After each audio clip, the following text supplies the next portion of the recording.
On t'a dit que les trous noirs sont les monstres de l'univers, les aspirateurs cosmiques ultimes tapis dans l'ombre attendant de dévorer tout ce qui s'approche de trop près. Mais si je te disais que ce n'est que la moitié de l'histoire, et s'ils n'étaient pas seulement des destructeurs, et s'ils étaient en fait les batteries les plus puissantes de tout l'univers et que ta future maison pourrait être branchée sur l'un d'eux? Oublie tout ce que tu penses savoir sur l'énergie. Oublie le solaire. Oublie la fusion. Nous allons explorer le projet d'ingénierie le plus audacieux jamais conçu, la construction d'une centrale électrique autour d'un trou noir. Et pour ce faire, nous devons d'abord comprendre pourquoi ces bêtes gravitationnelles sont paradoxalement les objets les plus brillants du cosmos. C'est une idée reçue de croire que les trous noirs brillent par eux-mêmes. Ce n'est pas le cas.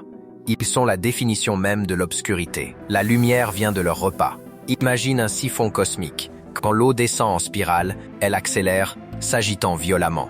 Et un trou noir fait la même chose, mais avec des étoiles entières, des nuages de gaz et des astéroïdes. Alors que cette matière est aspirée, elle forme un énorme tourbillon plat de matière surchauffée appelé disque d'accrétion. La friction dans ce disque est si immense, la force est si extrême que la matière est chauffée à des millions de degrés. Elle brille avec une férocité qui peut surpasser des galaxies entières. Ce processus est le générateur d'énergie le plus efficace connu de la physique. La fusion nucléaire, le moteur de notre Soleil, convertit environ 0,1% de la matière en énergie. Ce tourbillon cosmique, il peut convertir 10, 20, voire jusqu'à 40% de la masse de tout ce qui y tombe directement en énergie brute et rayonnante. C'est un maelstrom de lumière, de chaleur et de radiation. Et ça, c'est notre source d'énergie. Donc le plan est simple, non? Trouver un trou noir, construire une structure semblable à une sphère de Dyson autour de son disque d'accrétion et collecter toute cette énergie. Mais cela nous amène à notre premier problème, assez important. Le trou noir de masse stellaire connu le plus proche se trouve à environ 1500 années-lumière, une rallonge un peu longue. Pour que cela fonctionne, il nous faudrait un trou noir ici même, dans notre propre système solaire. C'est là que nous rencontrons Kaylin. C'est une ingénieure en gravimétrie, debout sur le pont d'observation d'une station de construction en orbite autour de Neptune. Pendant des années, le travail de sa vie a été un projet théorique, un rêve fou. Aujourd'hui, il arrive. Elle regarde une flotte de remorqueurs automatisés guider doucement un objet vers une orbite stable et lointaine autour du Soleil. Il ne paie pas de mine. Il est minuscule, pas plus grand qu'un pâté de maison, mais il est incroyablement lourd et il déforme la lumière des étoiles derrière lui comme une faille dans le verre de l'espace lui-même. Ils ont réussi. Ils ont capturé un trou noir primordial. Contrairement à leurs cousins plus grands formés par l'effondrement d'étoiles, les trous noirs primordiaux sont des objets hypothétiques nés dans les premiers instants chaotiques de l'univers. Minuscules, denses et errant potentiellement dans le cosmos comme des âmes perdues. La tâche monumentale de notre future civilisation n'était pas seulement d'en trouver un, mais de le pousser avec précaution à travers l'espace interstellaire jusque dans notre jardin, un voyage de plusieurs siècles. Maintenant, le vrai travail commence. On ne peut pas construire juste à côté de cette chose. Les radiations du disque d'accrétion stériliseraient n'importe quel vaisseau, n'importe quelle station, en un instant. La clé est d'être malin. Le disque d'accrétion d'un trou noir est comme un arroseur rotatif, projetant la majeure partie de son énergie mortelle depuis ses côtés plats. Mais depuis le haut et le bas, le long de son axe de rotation, c'est relativement calme. C'est donc là que nous construisons. Le projet de Kalin, nom de code Stellar Catcher, n'est pas une sphère. Ce sont deux anneaux collecteurs colossaux positionnés loin au-dessus et en dessous des pôles du trou noir. Imagine-les comme deux entonnoirs géants à miroir. Leur travail n'est pas d'absorber l'énergie, mais de la capter et de la réfléchir, concentrant la lumière aveuglante et les radiations du disque en un seul point gérable.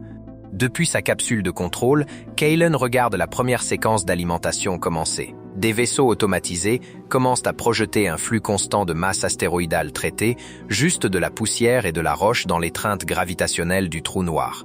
Elle ne tombe pas directement dedans, au lieu de cela, elle rejoint la spirale. Elle rejoint le disque d'accrétion et le disque s'enflamme. Même à travers les fenêtres lourdement filtrées de la station, la lumière est stupéfiante. Elle n'est pas jaune comme notre Soleil ou bleu. C'est un blanc pur et perçant, une nuance de brillance que nos yeux n'ont jamais été censés voir. Le rendement énergétique est ahurissant. On parle de centaines de milliers de térawatts. Ce nombre est si grand qu'il en perd son sens, alors concrétisons-le. C'est plus de 100 000 fois la consommation totale d'énergie de toute notre civilisation du XXIe siècle. Tout ça en nourrissant notre animal de compagnie cosmique avec un régime régulier de roches spatiales. Cette énergie focalisée, maintenant un faisceau contrôlé, est dirigée vers des réseaux de conversion d'énergie orbitant en toute sécurité à des millions de kilomètres. Là, elle est utilisée pour propulser des flottes de vaisseaux interstellaires, pour alimenter les moteurs de terraformation sur Mars, pour subvenir aux besoins de villes entières sur Terre avec une énergie propre et illimitée. L'humanité a en effet construit son propre soleil miniature et contrôlable. Mais comment serait la vie là-bas, au cœur de ce nouveau système? Les entrées de journal de Kaeline se liraient comme un rêve fiévreux. Elle parle du silence. Il n'y a pas de rugissement provenant du disque d'accrétion. Le son ne peut pas se propager dans le vide, il n'y a que le faible bourdonnement inaudible de la station elle-même. Une vibration constante ressentie dans tes os provenant des stabilisateurs de gravité luttant pour les maintenir dans une orbite parfaite. Une bataille constante contre la force ultime. Il y a aussi ce nouveau ciel étrange. En regardant par sa fenêtre, le champ d'étoiles est déformé. Des piqûres de lumière sont courbées en arc et en courbe par la lentille gravitationnelle du trou noir. C'est un univers vu à travers une lentille déformée, un rappel permanent de la bête à laquelle ils sont attachés. Le temps lui-même est différent ici. Pour Kaeline et l'équipage, le temps s'écoule très légèrement plus lentement que pour tout le monde sur Terre. Pour chaque année où elle travaille, elle vieillit de quelques secondes de moins que sa famille restée au pays. Ce n'est pas grand-chose, mais c'est là, une faille silencieuse et persistante dans la réalité. Le plus grand défi, cependant, n'est pas l'ingénierie ou la physique, c'est la psychologie. Vivre en sachant constamment et silencieusement que tu es en orbite autour d'un trou dans le tissu de l'espace-temps, une porte à sens unique d'où rien, pas même la lumière ne peut s'échapper. Les systèmes de sécurité sur Stellar Catcher sont redondants au-delà de toute croyance, mais il y a toujours cette parcelle de peur. Une erreur de calcul, une défaillance catastrophique, et la station ne serait pas seulement détruite, elle serait effacée, une apocalypse de gravité, de pression et de silence. Les années passent. Le Stellar Catcher n'est plus un projet de construction. C'est le cœur battant de la civilisation humaine. Kaeline est maintenant la commandante de la station. Elle se tient sur le pont d'observation, regardant un nouveau vaisseau partir, l'Odyssey. C'est un vaisseau colonial, abritant un demi-million de personnes, destiné à Proxima Centauri. Son voyage durera des décennies, pas des millénaires, parce qu'il n'est pas propulsé par des fusées, il est propulsé par un faisceau d'énergie concentré tiré à travers le système solaire depuis le Stellar Catcher lui-même.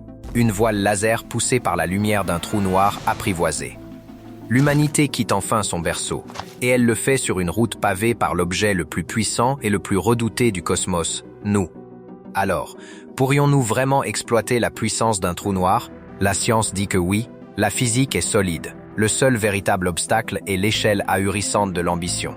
Cela exigerait que nous maîtrisions la gravité, les matériaux et le temps lui-même. Cela exigerait un niveau de coopération et de prévoyance que notre espèce n'a jamais connu. Mais c'est peut-être là le but. Nous considérons souvent les phénomènes les plus extrêmes de l'univers. Les supernovas, les étoiles à neutrons, les trous noirs comme des forces purement destructrices. Mais c'est un manque d'imagination. Ce sont aussi des moteurs de création. Ils forgent les éléments dont nous sommes faits, remuent la soupe cosmique, et dans le cas du disque d'accrétion d'un trou noir, créent la plus grande concentration d'énergie que l'univers puisse offrir. L'ironie suprême est que notre avenir parmi les étoiles pourrait ne pas être assuré en fuyant les monstres dans le noir, il pourrait être assuré en marchant droit vers eux, en regardant dans l'abîme et en bâtissant une civilisation dans sa lumière impossible et brillante.